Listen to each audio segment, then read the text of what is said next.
Mr. Mirza, Mr. George. what's going on? Well, first of all, thank you for doing this. Oh, it's a pleasure to be here, dude. I just learned that this is your first in-person podcast. Yes, I've done multiple podcasts virtually, but my first time in person, and it's much, much preferred and better, I think, as all things in life are in person. I'm pumped to have you on. You're for someone who's been in Chicago now 2.5 years, you've become very quickly a close friend, peer, not just in the sort of tech ecosystem, but even outside. I always enjoy our catch-ups, our talks, sometimes our walk and talks. Our walkie talks and our car drives, our carpools back home. Yeah, Yes, carpooling, karaoke. Is that what we're gonna do next? Yeah. Karaoke and carpooling. that makes sense. We'll do it together. A lot of folks watching in from Chicago obviously know you as a serial entrepreneur. You now run Fifth Star, which we're going to get into in a little bit, but you're basically helping tap into the underrepresented founder tech ecosystem, trying to give back. There's a lot of points to you. Yeah. Before we get into the entrepreneurial side of who Samir is, I thought we'd start from the upbringing perspective. Yeah. Someone who was born in the city of Chicago to two Indian immigrant parents. Interestingly enough, a father who's Muslim, Yes. a mother who's Christian. Yeah. What was it like in a household like that, growing up with two different religious backgrounds, but Yeah. also cultures, ideologies? Totally. Yeah, I love starting with that. And I think it's something that I only started to appreciate later in my life. So as you said, both my parents are Indian immigrants. My mom came here in the 70s. My dad came here in the early 80s. And so my father is Muslim, comes from Rajasthan, North India. My mom is Christian, comes from the South. And so actually when I was growing up, funnily, I grew up with both religions. So I'd actually go to the mosque with my dad.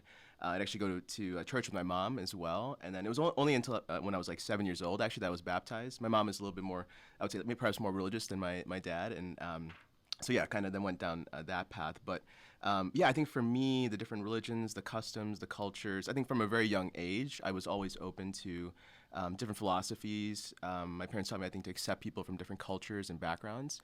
And also, I grew up in the city. And I think people from Chicago, when they grew up in the city, they like to say, yeah, I grew up in the city, not the suburbs. But I'm kind of half and half. So I grew up right off of Devon Avenue in Little India area on the north side.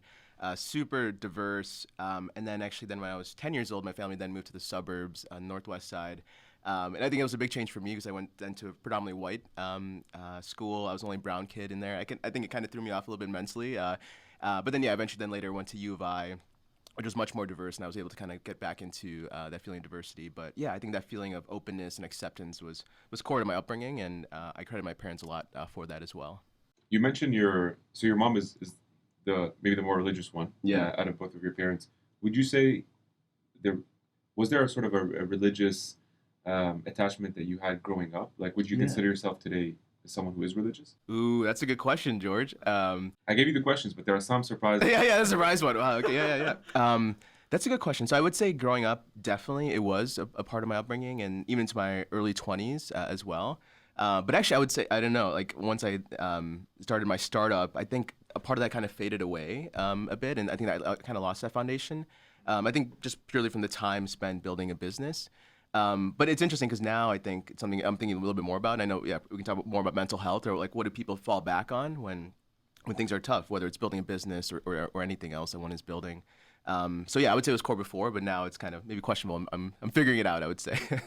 Yeah, no, I hear you. I mean, it's interesting, and I know we're going to get into the sort of segue both as a I guess as an adult trying to figure out life, Yeah. and then when you become a founder, your whole life is so sort of Yeah. encapsulated by this thing that you're building. Totally. Your identity becomes that, right? And how do you fill up other things in your identity as well? And speaking of identity, actually, one thing I wanted to ask you, you mentioned you're the only, so you went to basically an all-white school, it seems like. In my middle school, teenage, high school years, yeah.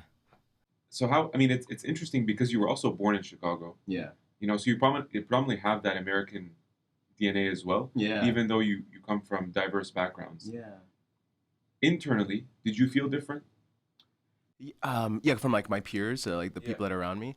That's a good question. I feel like I did, and there was also I would feel like an impetus to try to fit in, and very subconsciously, and I think that manifested it. I remember trying to part my hair in a certain way to like match my white peers. We all had those bowl cuts, I think, back in the day. But I remember, putting highlights in, but then my hair would just kind of turn orange, and I don't think I realized why I was doing it until years later, and I think it was this desire to fit in. But then I think I also realized too the silos we can all grow up in, especially here in Chicago. I love Chicago and the city, but so many pockets are segregated, right? And it's easy to have very different kinds of experiences. And yeah, and I can't fault my parents 'cause I think they just wanted the best for my sister and myself. But yeah, I think they weren't thinking about diversity when they moved us to the suburbs, right? They just wanted a strong education and an ability for us to move up the ladder. And but yeah, but I think then luckily I was able to come back into it later in my life. But yeah, there was definitely an effect. I wonder if I'm still grappling. But I think I've kind of more or less celebrated my background, and I think also with my peers, some of them not being as close to their cultural roots because perhaps their families immigrated generations before. But for me, I think it was something maybe sometimes I saw my friends admiring it because it was something I could hold on to and celebrate for myself. Well, it's something you also can bring to the table. Yeah. Like in terms of whether it's the food, it's the music, it's the dancing, it's something different. Totally. It's all cool now, right? And it's all even part of American culture as well. But yeah, it's this notion of embracing differences because you learn something new. Yeah. It's exciting. If we all sort of blend with each other and we all look the same and we dress the same and we speak the same, it's a bit of a boring world. Exactly. Yeah. Also, I also want to shout out too, just more representation that's happening now. So my wife and I, we loved Miss Marvel, the show that happened recently. Seeing like India's partition portrayed, and just seeing a Muslim American family just portrayed as a normal family. I think growing up, all I had was like Apu on The Simpsons, and even then, like Apu has some good qualities, I suppose. But I think all those things are much better now. I mean, there's still a long ways to go, but that for me I almost get teary eyed anytime I see kind of Indian people on TV or people that look like me. Yeah, well, even if you look at what happened with Encanto, right? Yeah. I mean, that was an amazing sort of sequel that they put together. Kim's Convenience, I think, if I'm not mistaken, right? On Netflix. There is more representation, and interestingly enough, you were talking about fitting in. I was just laughing because it reminded me in high school. Yeah. We just came from the Middle East, and Fat Farms was massive back when I was in high school, at least. Do you remember the brand? Yeah. So I tried to, like, I would wear these really baggy shirts with like a massive I'd wear their shoes. I would love to see pictures of that. I don't know. I listened to like G Unit with that massive like Walkman. Yeah. Just trying to find my way. I barely could speak English. I had a mushroom cut. It wasn't pleasant. That's funny. So the picture of this podcast will be old middle school pictures of us, and I think they'll attract the viewership. Viral. Yeah, viral. Yeah. It's gonna be our viral moment. Did your parents have an influence at all in terms of how you sort of started formulating what entrepreneurship would look like? Yeah, definitely. Yeah, so my father, he actually comes from the finance world, and he's actually the least tech-savvy person you'll ever meet. He still calls me to figure out how to attach files to emails. I still have to help him with that, which is funny. But he was in the finance world, and he started his own financial firm. And I remember actually the first few years, the obstacles he was going through in the early 90s. I was still around like 8, 9 years old. My mom was a nurse, and she supported us during that time. We lived in a small apartment here in Chicago. And so, I saw his struggle. I saw his passion for it. And then eventually his business started to do well. And that kind of then led to us eventually going to the suburbs later in my teenage years. But yeah, I think he kind of put that bug in me. But I always felt like I would have to be smarter and older. I mean, my dad was older. He was like in his mid to late 40s when he started his company. So yeah, I wasn't anticipating my entrepreneurial track happening in the way it did because I was very young when I started my startup. But I always had a forward pointer that I wanted to do that eventually and kind of be in control of my path. I remember also my dad buying our first computer, an old Compaq 46, and I think it was mostly still me helping him try to figure out how to work it and stuff. But I think that also had impact as well to go down the technical path for me. If your dad didn't end up, was it like a finance business, by the way? Yeah. Now he's in real estate. Before it was like kind of financial lending for different companies as well. That's really cool. Yeah. Do you think if he hadn't done that, but knowing that they immigrated, this is what I always like. My parents weren't quote unquote entrepreneurs. Yeah. But the mere fact that they immigrated alone, to me, was like entrepreneurship. Yeah. The categories of like risk taking. Totally. With kids. Yeah. When you go to a country you barely can speak the language. Yeah. Was that also an influence aside from the business? I think so. Yeah, I think they're just adventurous, risk-taking vibe. I think their desire to always push on me to keep growing, don't take things for granted, keep building. I sometimes wonder, like, if I didn't have that on me, would I have gone down this path? It's hard to know, but I think definitely just being immigrants and taking that risk, right, and fighting to build a life for yourself, I think is very much manifested in entrepreneurship too. Was there room to be creative? Because I feel like, and I asked this, you're laughing. These are good questions. Yeah. You already know where I'm going with this, but I feel like in the creative realm, which is very close to entrepreneurship, sometimes with immigrant parents, it's not as there isn't as much room for acceptance. Mm, You know, yeah. it's very linear. Engineer, Yes, doctor, yeah, lawyer, yeah, everybody watching yeah, this yeah. can attest. Mhm. And then when you start doing maybe a podcast or computer side, but you want to do something, maybe build an app, Yeah. did you face that resistance? Yeah, that's really interesting because so I'm married to a dance artist, my wife Anjul. But it's interesting comparing like her upbringing a little bit to mine. But yeah, I think like at least of creativity for like the arts, I feel like that wasn't as much stressed for me. But I do remember actually maybe the first fight I had with my dad was when I told him I wanted to do computer science as my major and I didn't want to be a doctor, and which is so funny, right? It's like not even like a non-traditional path to want to be an engineer. But I know my dad had a very specific desire in his mind for me to actually go to like the 7-year program in Northwestern, be a doctor, have that kind of linear path, which is interesting because he is an entrepreneur himself. And so, but I think after we got through that bump, I think my parents became more accepting. But yeah, but it's interesting because I don't think there was maybe perhaps as much value on the creativity side. It was more, yeah, taking care of oneself, going up the ladder, and then being able to build a family and not have to worry per se, I would say, about money. But yeah, so yeah, but I guess in a way it worked out. But yeah, but I think my parents did give me that foundation to then launch to pursue my pursuits. Yeah, and so I think so much of it too comes from a defense mechanism. Like I Yeah. don't think they're, you know, I'm sure especially now your dad probably looking back, Yeah. especially with what's happening in tech. Yeah, You know, yeah, if there's a successful, you know, milestone, I think they start connecting the dots. yeah, But back then it's like, what's the most stable thing you can rely on yes, and build a foundation on? yeah, Because we never want to go back to something yes, that's not stable. hmm, You know, it's like we were already like on shaky ground. yeah, It took so much to even build a base for our house. right. Please don't fuck this up. Well, we like to swear on the podcast. Yeah, No, but I think that's really spot on because I think that's one thing I learned with my parents too is they just had a desire for myself and my sister to not suffer, right? In whatever way that may be. But I think in challenges and suffering, there's so much growth that could be had, right? So I know for them, they just wanted us to be taken care of and not so. But like I think what they perhaps missed was the growth that comes from having challenges and obstacles in your way.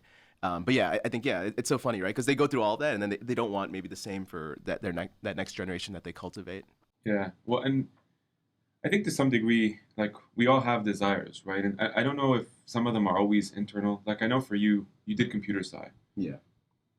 Was the decision to do an MBA, especially at a top tier school, was that Yeah. like something you just wanted to fulfill personally? Was it still like that I'm holding on to? I didn't go to Yeah. NY, you know, I didn't do medicine maybe. Yeah. Or was it really like strategically to help pair with a computer sci technical background? Yeah, that's a good question. I mean, I think my dad actually, I would say, was a factor there in terms of like he had gotten his MBA, and I think he wanted that for me as well. So I always had that kind of pushing in my ear, and I don't know if maybe I would have pursued it if not.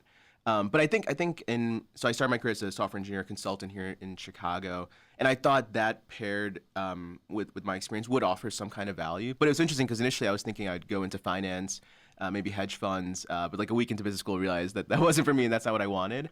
But my perspective is very much different now, and I think a lot has changed. Where even like undergrad college, I don't know actually if it's as valuable. It's if you want to build a company or go into software engineering. I'm very much a fan of alternative career models, but I think back then I think there were like these specific paths that were there. So yeah, so I think I had an idea, but I could not have expected how it ended. Like, I wasn't expecting to start a startup in NYU, which is what ended up happening. But that wasn't my initial plan. You literally zero? Literally Like you zero. went in, Yeah. no idea to do this. No, yeah, I thought I was gonna, go into, major in finance, perhaps maybe work at a bank or hedge fund, or something that intersected finance and tech. Maybe go into VC later on, if I was able to break into it. But and I was not looking to start. Again, I thought I had to be smarter, more mature. Like I was a good engineer, but I thought I had to do a lot more before I could actually build something of my own. Mm. That's very interesting. Yeah, you keep bringing that up because I think even growing up, there's always this mystery, right? Especially Yeah. when you look at your dads and you see, you know, they're hopefully if that is the case, they're accomplished, they're well put, and you're like, it seems almost so out of reach. Yeah, You're like, how do I even get there? Especially as someone who's like immigrated, yeah, you're like, I have to do so much Yeah, to yeah. even. But I feel like as Yeah. soon as you go from like maybe your mid 20s to 30s, at least for me, like my understanding from my parents grew exponentially. It finally clicked. yeah, I'm like, oh my, like, this is, now I understand how you feel, and I'm going through different challenges. yeah, I can only imagine what you must have gone through, yeah. you know. And so going into that MBA passage, I think for you the entrepreneurship side was Yeah. because you met your co-founder, Yes, yeah, correct? yeah. Is that the tipping point? It was exactly, yeah. It was like literally our first week of business school. It was like during orientation, and I remember there was like a social event, and so I met who became my founder, Brian Long, and so he was kind of on the hunt for finding like a technical co-founder. I remember, and so I think he heard through a mutual person that I had a software engineering background, and so he came, introduced himself to me. And I remember he told me about an initial idea he had, and I was like, oh, I think I can maybe build that. And then we left that. We went to a meeting room at NYU, and then he showed me his deck, and I was like, okay, let me try to build this maybe over the weekend. And then that's how we just started working together. It was very serendipitous.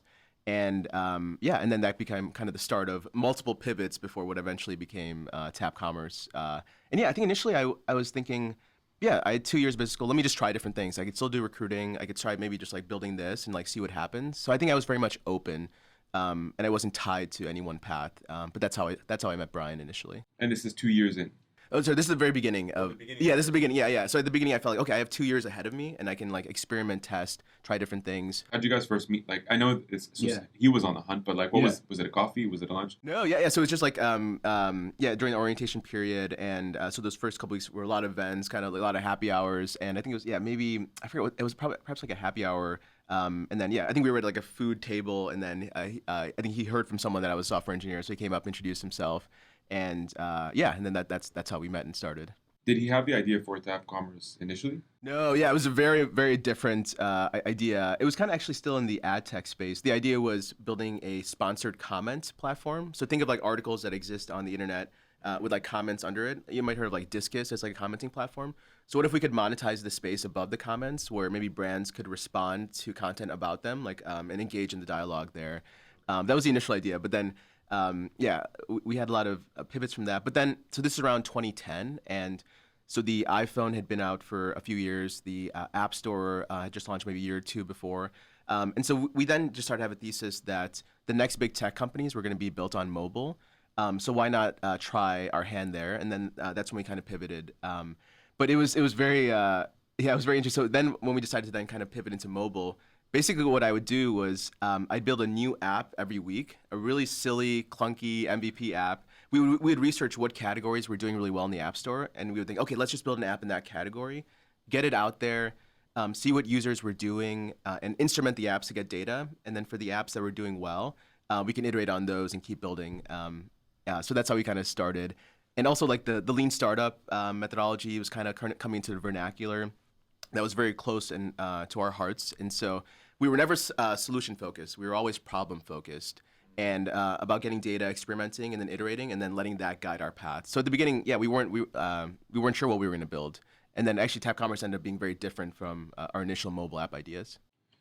Was the idea behind putting out apps every week, or kind of just ideating, but also ideating by trying? Yeah. And then figuring out problem sets, I guess, based on user feedback. Yes. Was that strategically designed to get you to the idea for TapCommerce or one like it? Yes, I think it was like strategically designed to figure out what could work, because it's so crazy, right? Because mobile is so huge now, but back then it was the Wild West, and people didn't know how things were going to turn out. People didn't even know like what do you actually put credit cards in. So we built like an e-commerce app where we'd allow people to buy things, and then on the back end, what we'd do is we just buy it from Amazon, repackage it, and then just send it. Not scalable at all, but we want to understand like what was the behavior that people engaged with on mobile, and what could actually happen, and what did people feel comfortable with. I remember so at that point, we saw religious apps were doing well, and it's funny to talk about religion again, but none of it, we weren't religious at that point, but like we saw those kind of apps were doing well. So I made like a Bible app just to put it out there, and I remember we were thinking, how can we monetize the Bible? What can we like put in there and stuff? But then we built like utility apps. Very sacrilegious of you. Very sacrilegious, yeah. But the apps I built that did really well were these coupon apps. So we were actually able to get millions of downloads for our coupon apps, and then what happened was, okay, so we had these apps, we had millions of downloads, but we saw our daily retention rate was low, meaning like the number of daily active users was declining. So our thought was, okay, how can we solve this problem? Oh, let's show them retargeted ads to try to get them to come back to our app. But no one is doing mobile ad retargeting at that point because third-party cookies are blocked by default on mobile. So our thought was, could we actually try to build the first mobile ad retargeting platform without the use of cookies? We figured out a way to do that, and then that's when we pivoted to TapCommerce to kind of solve our problem. But then we saw, okay, any brand can use our platform to do retargeted ads, and so that was then the final pivot and shift. Did you have? Well, thank you for explaining. I feel like now we're getting to the aha moment almost. Mm-hmm. That moment when you realize like, okay, we have an idea because it's on us. Yeah. And I'm gonna botch. I hope I don't botch this example, No, but no, this yeah. was literally last night. Okay, yeah. I stumbled across. Do you remember the movie with the actor from Breaking Bad? Yeah. It was a couple, basically, an elderly couple. He stumbles across a way to statistically beat the lottery system. Mm. Do you remember this movie? Oh no, I don't think so. Yeah. Anyways, Yeah. the whole point in the interview, and Yeah. he made millions. I think probably 4 to 6 million or something. Okay, so it's a true story. It's a true story. Okay, yeah, yeah. And he was covered on like 60 Minutes or whatever. Yeah. And his whole thing was, my biggest surprise was not doing it because statistically I was sure I was going to win. Yeah. You know, like a math savant. Yeah, yeah. He's like, what surprised me the most is nobody else knew that this was happening. Yeah. Or like, he's like, I was the only person. Yes. Yeah. Yeah. Out of the entire country. Yeah. Yeah. That's what baffled me. Yeah. My point in bringing up this example. Did you have that moment of realization, like, hold on a second? Yeah. We just figured out that it's a pain point for us. Yeah. I think we see a massive potential. Yeah. Is nobody else catching on to this? Yeah, that's I love it. I love that question. I love that example of that movie. So we definitely thought about it because what was interesting for us was what we were seeing in mobile was everything that existed in the web was eventually going to perhaps exist in the mobile ecosystem in some shape or form. So that would eventually include ad platforms, right? So we saw Google doing ad retargeting. We saw other companies like Criteo doing ad retargeting on the web, but they weren't yet doing it on mobile. And so I think what I started to learn was, I think everyone knew these things were going to happen, but it was all about execution. And I think when you're a small, nimble team, you can execute much faster than these behemoths. And so just because I think ideas are a dime a dozen, I think it's all about execution. And so, we did have a first mover advantage, but I think it's just because we were executing much faster than other people in the space. So yeah, I don't know. I think it's all about execution to me, I would say. What was the next? Like, I always wonder, like, as soon as you have that idea, how do you actually go from idea to formalizing a real business? Yeah. Getting maybe your first full time, because that is a massive gap. Yeah. Everybody talks about the 0 to $1 million in ARR or revenue. Yeah, yeah. I'm more interested in how do you go from concept to idea? Yeah. You execute a little bit, but Yeah. then you actually have something where you're ready to move full time. Yeah. Was that a long process for you guys? Yeah, I mean, it was interesting, and this is where I think I think about privilege, right? And also I think it impacts me in like Fifth Star later on, like in the sense that we had a lot of privilege. We, like I. What sense? Like I had like some savings. I knew if things didn't work out, I could always move back home with my parents. We also had the privilege of networks and network access. So my co-founder Brian had worked at in startups in New York, never as a founder, but he'd gotten to know the investors of those startups. So he had investors that were kind of in his network. And for like our first hires, I had worked with like solid engineers in the past that I knew I could bring on to the team. And so I think we had kind of these things. Obviously, we'd worked hard for it, but there was a lot of privilege in that network access that we had.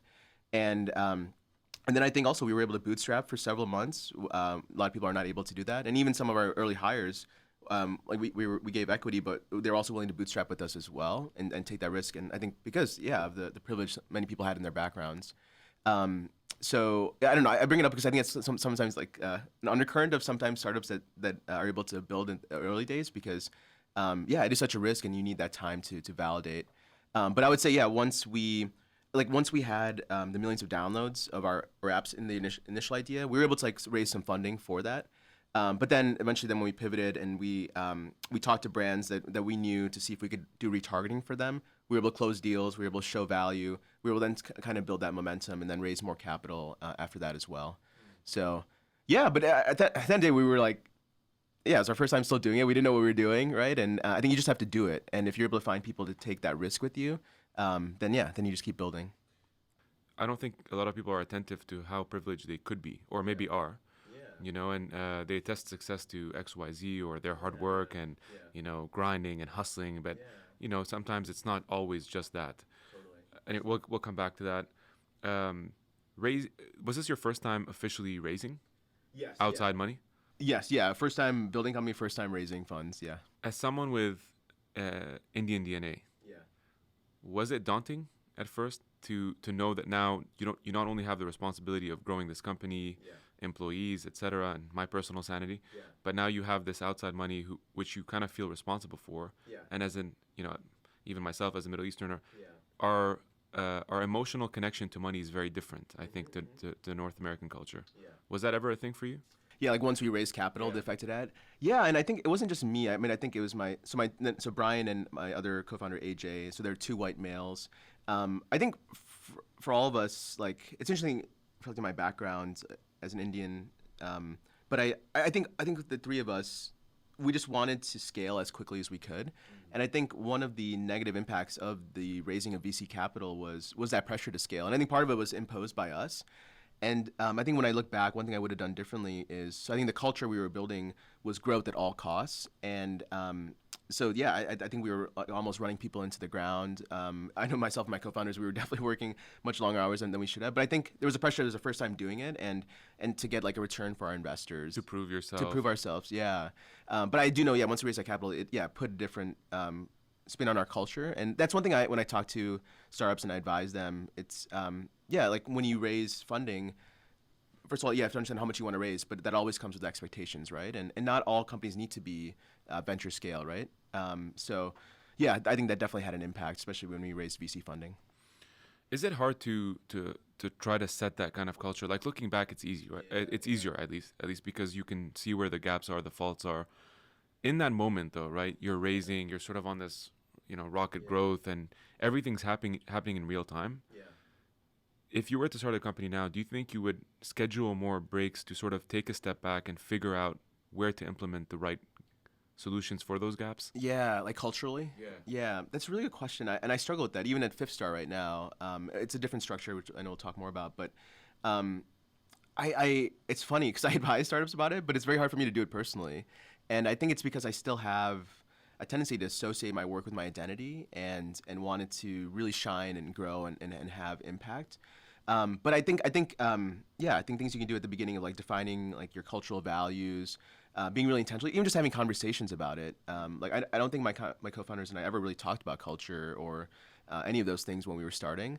And I think another thing that we didn't do a good job of was building diverse teams. It was very homogenous. We were hiring people that look like us or from our networks. And so I think when you bring people with different backgrounds, different ideas, that also can complement a culture that you want to build. But I think, it just starts with conversations at the beginning and of like, what do we want to build as a team and a culture beyond just our product? And if that conversation never happens, then it's very hard to retrofit it on later on when you're growing.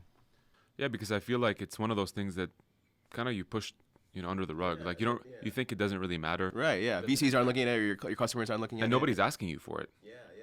In your investors news, like nobody, I mean, to be frank, let's be all honest. Like they're looking for the metrics and how's product growth, where can we help, can we make an intro, how's fundraising going? Right. Did anybody ask you about your... No, I don't think so. Yeah, no one asked about diversity metrics or any of that. That's changing a little bit. It's probably different now. Yeah, but I think it's funny because... And then that almost matters most, right? Because when you have a strong culture, that helps with retention. People are taken care of. Again, especially if it's a marathon, right? In building a company. So that's one of the core aspects, I think, to build effectively. And it's often overlooked, to your point. Before you exited TapCommerce, I guess in a one line, like what was the product eventually? Like at peak growth? Let's start there. What was it? Yeah, it's funny. Like I wish I could get a whiteboard to draw all the tech diagrams. So it was pretty cool, actually. I mean, I think it's cool because I'm an engineer.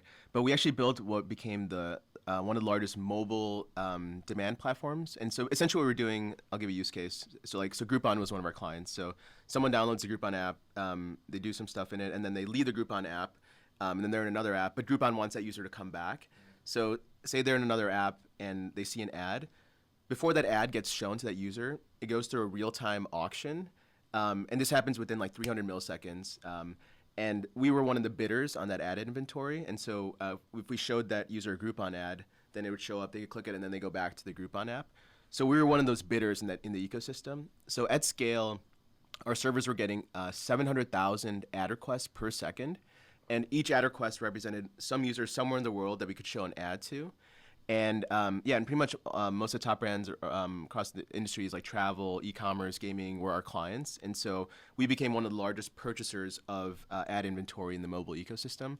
At our peak, we actually had more traffic than Twitter, actually. So I remember when we were integrating with Twitter, we had to figure out how to balance all of that.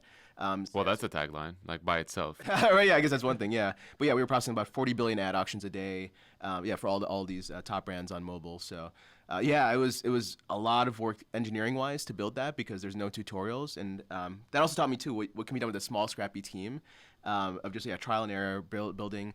Luckily, AWS was growing at that time, so we were able to use them and scale.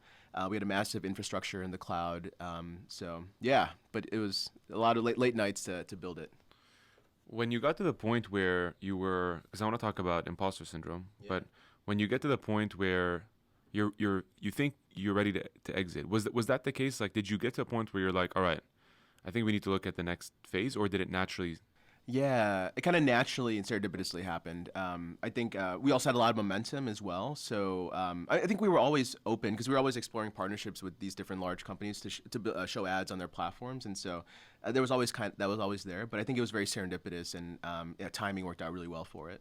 Twitter approaches or you approached? Yeah, so Twitter approached. So I could kind of tell the story of like the first kind of what happened. So this was kind of in 2013. We were still very early on in building, and we wanted to meet with Twitter to see if we could show ads on Twitter's app. More of a partnership. More of a partnership, yeah. Yeah, so myself and my two co-founders, we fly out to San Francisco, we meet with them. It goes well, and at the end of the meeting, they say, actually, guys, we want to explore maybe acquiring you instead of partnering with you. So don't fly back to New York tomorrow. We want to interview you guys tomorrow, and we'll send you the info tonight. And so obviously we can't say no to that. At that point, it would have been more of like an acqui-hire because we were very early. So anyway, Twitter sends us like the information on who is going to meet with us. And so Brian and AJ, they have like, it's like business product interviews, pretty easy. But for me, it's all technical interviews, which I hadn't done kind of in a while. One of them is actually Parag, who's the CEO of Twitter, who I worked with later on when I was at Twitter as well. So I remember my interview with him very well. So anyway, so the next day happens. And I go in the interviews, and they're like intense brain teaser, really intense technical interviews. And I hadn't done interviews like that in a while, wasn't prepared, and I basically felt like I bombed the interviews. So the day ends, and then we fly back to New York, and a week later, Twitter gets back to us and says that we're not going to move forward. And one of the reasons is your CTO did not do well on his interview. And for me, I would say that was probably the lowest moment for me as an entrepreneur.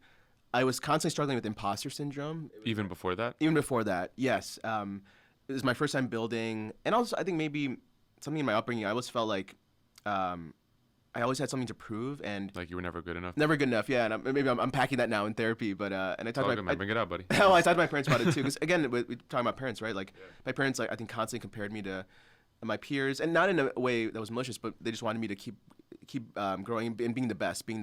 Right, they thought it would help maybe make it more aspirational. Totally. But it was maybe more damaging. Yeah, more damaging, where I was always thinking about others, what are others thinking of me. So in my entrepreneurial journey, this is the first time that someone was telling me that I'm not good enough. And also, not only that, but it was a moment where it could have been a life-changing event. We could have gotten acquired. This is everything that we were. You felt like you were the anchor of that milestone. Yes, exactly. And I had so much respect for my co-founders, Brian and AJ. And I felt like I was the reason. And did they respond at all? How did they respond, I guess?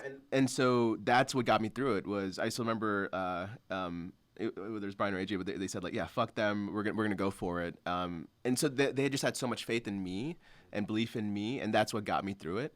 And then then after that, we scaled the company, we raised our Series A, we kept growing. And then a year or two later, then Twitter approaches us again saying, okay, we ran a bad process before, you guys are growing, we want to actually do this in the right way. And they gave us time to prepare. Before we get to the actual acquisition aspect, how did you bounce back? What were some of the things? Because it was your lowest point. Of course, your co-founders help. I'm sure your family was with you. But what did you personally do? Was it listening to motivational tapes, walks? No, I think honestly, and it wasn't, because I think that kind of stayed with me. I think it was just diving back into the work in a way. I didn't actually like take time off or like balance it with other things. I was my wife, who was my girlfriend at the time, was a great support to me. She was still in Chicago. But yeah, I think it was just diving into the work and then just seeing the impact of that we're growing and that I could I was learning, I was getting better as a leader, and but I think it was always there, and looking back, I probably could have done more because I think that imposter syndrome still exists even in my day to day. But yeah, it was just diving back into the work and keep growing what we were building. I resonate a lot with that, to be honest with you. I mean, I struggled with it a lot early in my career. Especially I feel like when you have an ascension and you're younger, you feel like there's more placed on you in terms of, maybe performance anxiety, or you always need to do more. And I had to look older because I was on the BD side and the sales side, and people wouldn't take me serious. So there are parts of it where I've felt that. And I think I resonate a lot with the reasons similar to you. Maybe it is in my upbringing. And I think immigrant parents, because they love you so much, they care so much about you, but more importantly, you're like their prized possession. In possession, I don't mean it in a material sense. I mean, you're a byproduct, and so when they see you succeed, that's everything. And then as a son, you look at your parents and how they look at you because you're at this pedestal. It fuels your fire again. And I think also when you're younger, it's easier to get more badges or rewards, right? Whether it's grades or getting to school. But then as you get older, right, those badges are few and far between. So if all of your validation of yourself is external, then who are you right now, or who is your real identity if it's always resting on that? Right. It kind of tapers at some point. Yeah. Right. And you need something more substantial behind it that's more self-actualized. So it is a struggle. Yeah. Well, I wanted to share something really quickly actually about imposter syndrome. You follow Adam Grant at all? Oh yeah, a little bit. Yeah. Professor. He's a professor at Wharton.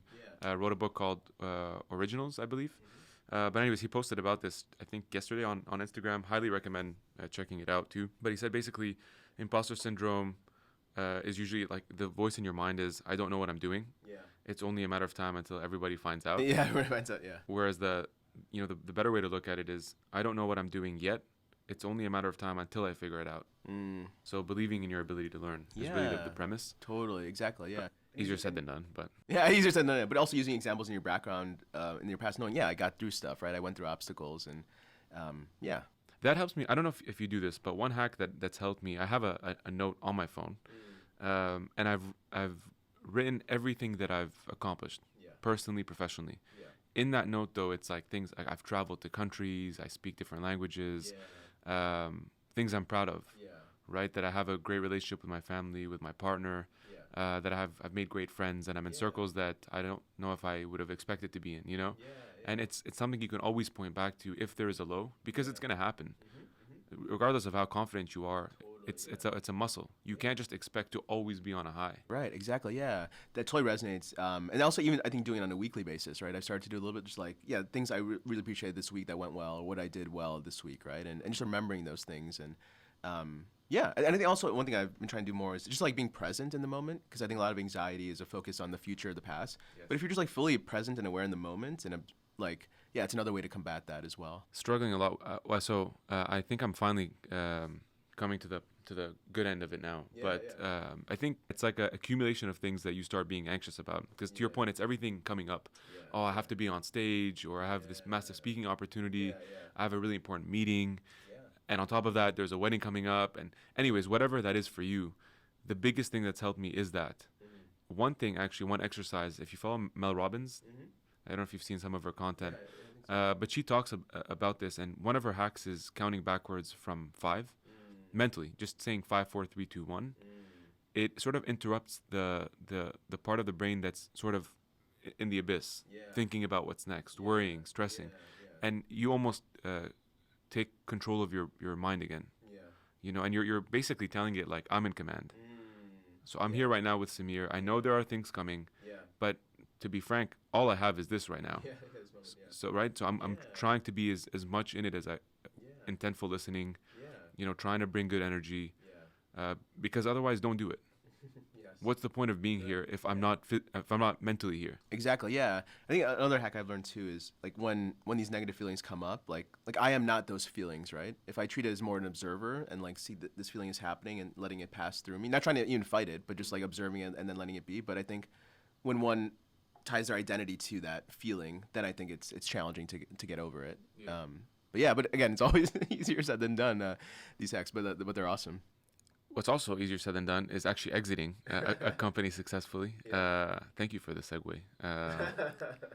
But so you ended up exiting Tap for $100 million. The acquisition to Twitter eventually becomes.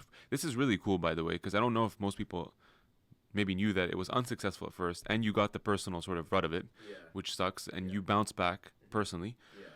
And then, how did that feel? Was it like an FU moment, like a little bit on the inside, not in a bad way, but an FU in the sense that to Samir Mirza, like, you did it. Yeah. Yeah. No, Yeah, I definitely had a little bit of that. I can paint the picture a little bit more. So yeah, when Twitter approached us again later, like a couple years later, they were gonna give us time to prepare. It was gonna be more like an actual real business acquisition. And so I knew in advance who was gonna be in the room, and again, it was gonna be really tech and product heavy. They wanted to know that we had a really strong product. So I researched everyone that was gonna be in the room. I knew the open source projects they contributed to, and my co-founder makes fun of me. Like, but I remember like when I still remember vividly, like the bathroom next to the meeting room at Twitter's office, going in there, and it was almost like 8 Mile. Do you ever see 8 Mile with Eminem? Like, vomiting. I'm like looking in the mirror. I'm like, I'm like, this is it. Like, I knew I was prepared now, but like, this is it. Like, I can't do a rap. Yeah, I know exactly. Yeah, I go in and do the rap instead. But then, I might have thrown up in the bathroom, and then we go into the room.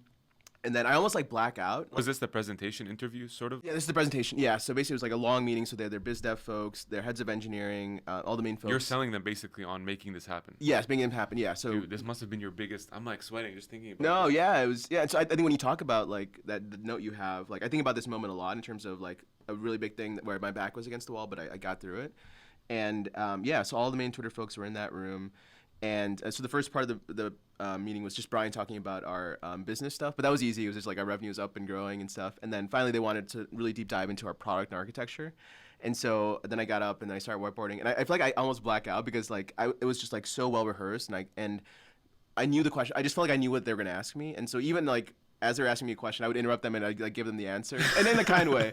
But like, shut up. Yeah. But, and then I remember at the end of it, like one of their heads of engineering was like, oh, that was pretty good. Like, have you guys done this before? Like, I was just like evaluation right away. There's drastic improvement. Yeah. Or like, and so we basically just like we nailed the presentation, and I remember after that we had rented a convertible to go there, and like we just got in the convertible. Nice. We got in and we didn't even say anything to each other. We just drove like on the bridge, and we just knew we had nailed it. And that was one of my happiest moments in that whole journey, just being with Brian and AJ in that car afterwards. And that's such a movie scene, by the way. Yeah. You know, nobody's saying anything. It's like the sunset. Yeah. The breeze is just like hitting your face, and you're just like, you know, whatever happens now. Yeah, but we knew we gave it our best, and we did a great job. Please tell me they called you while you were driving. I think it was pretty soon after. Yeah. I would almost not believe it. Yeah. I think it was maybe the week after. Yeah. Hey guys, it's going through. Yeah, it's going through. Yeah, exactly. Yeah.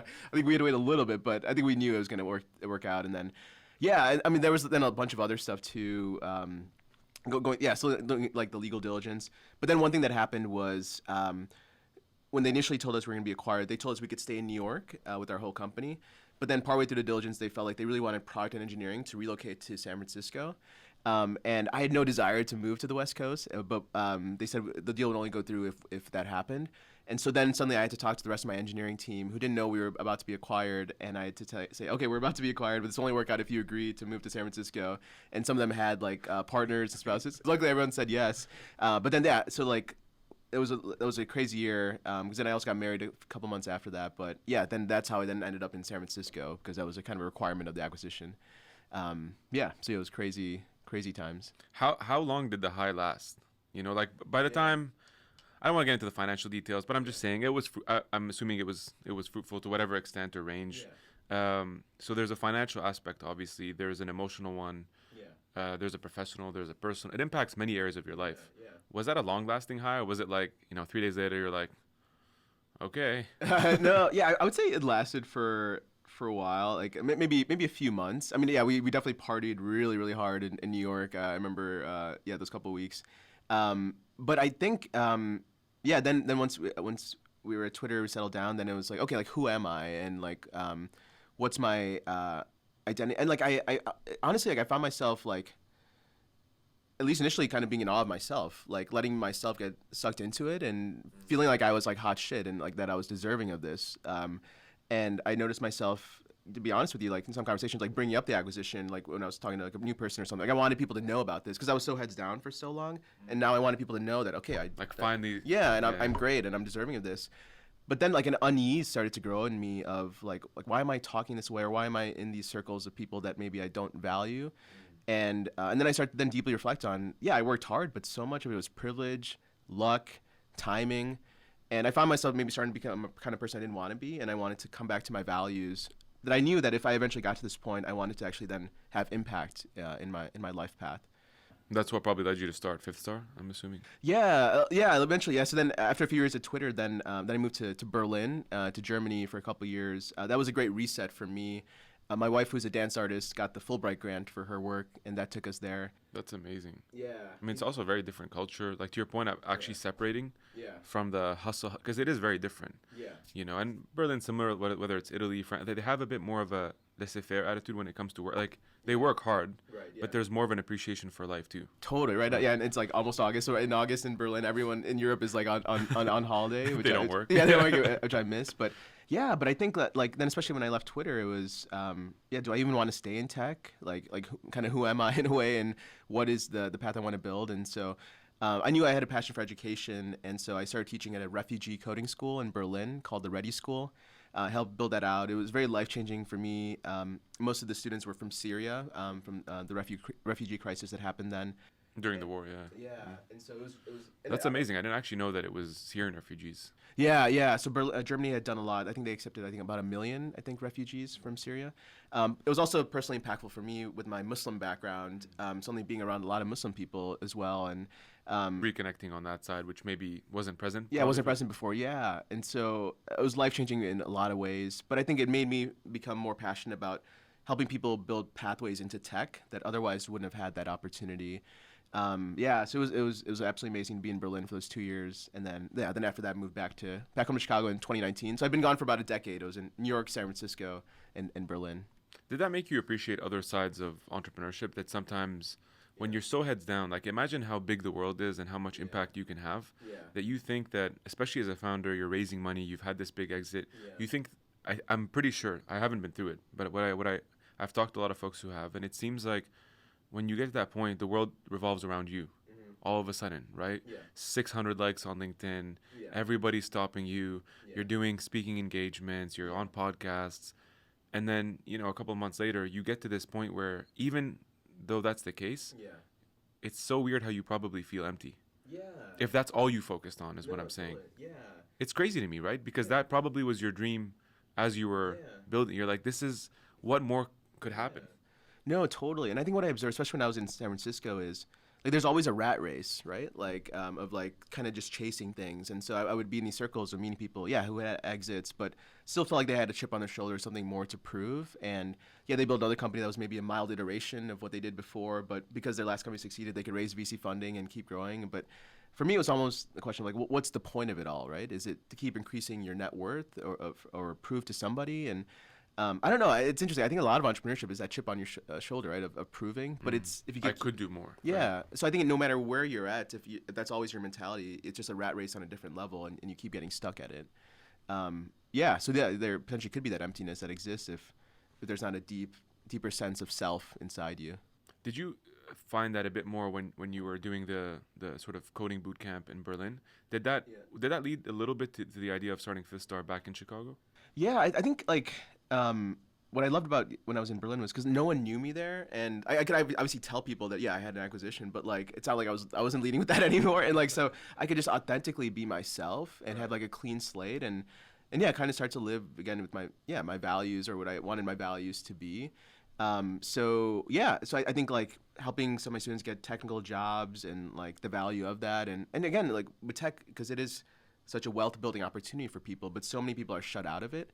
I think that was definitely in my head, but I didn't know how it would manifest when I came back to Chicago. I did not think I was gonna help build a fund to support Black founders here in Chicago. That was on my radar. Like I was open to a lot of things, but I can't say I was thinking about that. I just knew I wanted to have some kind of impact. Was it the city, the ecosystem that led you to figuring out this is actually a big need? Yeah, so I think it was, when I moved back, I was helping actually here at 1871, I was helping as CTO in residence. And after I moved back to Chicago, I was just trying to integrate, like, see what was out here. And then it was in the aftermath of the murder of George Floyd that became the impetus. And so there's 9 total co-founders of Fifth Star Funds. And so 8 of my co-founders, they're a part of a certain cohort here in 1871, the PYROS program. And in the week after the murder of George Floyd, a group of my co-founders were on the call, and very briefly the team touched on what was happening in the country of like the social protests and things. But then very quickly, then the conversation switched back to, okay, how's everyone's companies going? And then when it came time for Stella to speak, she's the founder of WeSolve and a co-founder of mine at Fifth Star. she basically gave a very impassioned reflection on what she was experiencing in the moment, how she couldn't get out of bed, and she challenged the group, like, what are you guys actually doing to fix this problem that exists in our country? And again, it was very impromptu. It was just her impassioned reflection. And that kind of put a fire under everyone, and it changed the conversation to be more about privilege. And then my other co-founder, Tim, who's the founder of 1440, he actually then, that conversation really impacted him, and he had the initial idea of, okay, what if we built some kind of fund to provide friends and family capital for Black founders? And then through a lot of conversations, then we built Fifth Star. But it was really that initial moment, that really difficult conversation that started Fifth Star. Yeah, well, what I love too is, so I only came to understand the structure a bit better after obviously knowing you, having the conversations. But I think it'd be cool just to touch on, it's also structured differently than your typical VC. Totally. Right? It's under the category of like venture philanthropy. I can call that. I just thought that was very unique to the fund itself. Yeah, and so when we started, so it was interesting because the 9 of us we're all entrepreneurs, right? So we want to be very problem focused, and we're also interested in just like innovative models. And so, so a couple things. So the reason we chose the model we have now is we wanted the community to come together to be part of the solution for Black founders. So we wanted anyone to be able to contribute into the fund. And so in our model, anyone can donate any amount. You don't have to be an accredited investor. It's a tax-deductible donation. We use those funds to invest in Black tech founders here in Chicago, but all the returns get reinvested into the fund. So basically, as any of our founders succeed, it'll just go on to support more Black founders in the future. We built it in this way because we wanted to build something, I don't know, in a way that was beautiful, right? It doesn't always have to be about extracting profits, and because a lot of the LPs are these traditional funds, right? Like they're people of who have money, right? And so, but in our way, we're talking about privilege, right? It's almost a way of getting rid of your privilege, right? Like putting your privilege in this vehicle, letting it grow in value, letting it contribute and have impact, and just like grow and be multi-generational. And yeah, so it's that community aspect and an ability to kind of grow it in this way. You're contributing your privilege, is basically. Yeah, exactly. Yeah. So it's funny actually. So we call our donors unlimited partners or UPs rather than limited partners because there's no return. Yeah, and like actually Chris Deutsch from Lofty Ventures, he helped coin it. Great guy. Yeah. In a conversation, so I got to give him credit because the idea is, your donation can only grow in value because your $5 can turn into $50 to $5,000 as our startups grow in value. So so that's one of our fun branding terms for our donors. Well, honestly, I think it's incredible to see what you're doing. Specifically because there isn't a lot of VC money going into Black founders. Yes, it's something that I think you're seeing more in Chicago. There are more funds that are sort of coming out of this ecosystem to help underrepresented founders. But I remember I had Boyede from Oja Express. I had him on the podcast, and it's funny because he talked about this friends and family round, especially when raising money. And he's like, I was talking about capital raising. Yeah. He's like, George, just sort of a reminder for everyone listening. Yeah. As an immigrant coming to the U.S., we're coming. There is no friends and family money, and if there is, it's to support ourselves being new immigrants to the U.S. Totally. Or sending money back home. And helping like 90% of our family who's still back there and can't immigrate. So he's like, this concept of friends and family doesn't exist for us. Yeah. It's not even a category we've ever even entertained. I can't go to my parents and be like, hey, can you cut me a check for 100, 200,000? There is no generational wealth. Totally, so anyways, that was very eye-opening. I knew that obviously from a different perspective, but just as a reminder, like, because we're in this space, we're around it a lot, you hear it often. Yeah, it's such a term of privilege now. But again, when we started Fifth Star, we're thinking, okay, like, let's support Black entrepreneurs. Like, we're tech folks, like, that's the area we could play in. But, and we saw other funds that were being created that were diversity focused, but many of them were later stage and they had like a broader focus. But no one is providing that initial like $25K to help start your company at the beginning. Which is the most critical. I mean, exactly, yeah. So if you build that, then you can build a pipeline for later stage funding. So again, we were looking at the problem that exists, and that's why we're specifically there. Actually, it was interesting because when we actually met with Boyede, but he was a little bit later stage. He was raising $1 million round, and so we ended up not investing. But it was only because we wanted to have our friends and family focus. And it's the first sort of very, very small check just to get you from idea on a tissue paper to like a real MVP, maybe. Totally, something that you can go out and show for to the market. Yeah, and we want to have that focus, and no one is doing that really. Like, I mean, angels are doing it in different ways, but no fund is really structured to build it in that way and take that risk at the onset. We need more folks like you, man. This is why I wanted to have you on, right? It's part of it because we're friends, of course. Part of it too is because you bring a lot of lessons. You shed light on the mental health aspect, which I love, and you're doing the initiative with Fifth Star, which is just incredible. it's a pleasure. I wanted to end on a note with advice for founders, for aspiring founders, or for people in general. From all the hats that you wear and you continue to wear. What's been the most critical thing that you still, if you were to tattoo something basically on your chest, what would it be? Oh man, tattoo. Actually, I almost got a tattoo in Berlin. I probably should have got it'd be funny if I got a startup motto in my on my arm. I think one that comes to mind is being problem focused rather than solution focused. And so I think about this a lot. Like, I mean, startups, like, it's really important to do one thing well, but I think at the beginning it should be about experimentation and trying different things. It's more of an art than a science because you can't just experiment on everything. You have limited resources. But I think a lot of founders where it doesn't work out, they're too tied to an idea, or they're not letting the feedback or market dictate what they're doing. So be problem focused. The solution can be very agnostic, and you'll figure that out later. I think also I would say maybe come back to the mental health aspect, right? Like, take care of yourself. Figure out what's that one thing you need to do every day to take care of yourself, whether it's a walk or whatever it may be.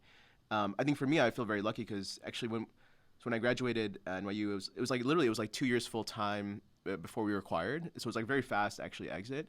I don't know if I could have gone another year of at the pace we were operating in. So I feel very lucky that it happened. And so looking back, most journeys are not like that. It's going to be multiple years long. And so you have to take care of yourself if you're going to last that journey. Maybe last, I would say the founding team is so important. And so it's hard to be a solo founder, but if you have a good co-founding team that are ready to take a jump with you, take that jump if you're able to, because I think that's so key at the beginning, having that strong team. And a lot of things have to work out in the universe for a good group of people to align. So if you have that, take the jump and start the company. Yes. Samir, bringing the heat to end this momentous podcast. I don't know, they just occur to me. No, it's listen. I appreciate you. Obviously, as a friend, as a person. Thank you for doing this. Hopefully, it was a good first. It was awesome. What a great way to start the weekend. Appreciate you, man. Thank you again for doing this. It's a pleasure to be here. And for folks in Chicago outside, connect on your own accord. But honestly, an all-around great guy. Oh, no. Thank you. Yeah. Follow me on Twitter, LinkedIn. But also, if you're interested in 5-star funds, anyone I sell ebooks and courses. But I gotta say, but if you're interested in our work at 5-star, visit our website, 5starfunds.com. Anyone can donate and contribute, help in many ways. So, thank you for the platform. Thanks for letting me be here. Make sure to do so. That's Cool. it. Thanks, man.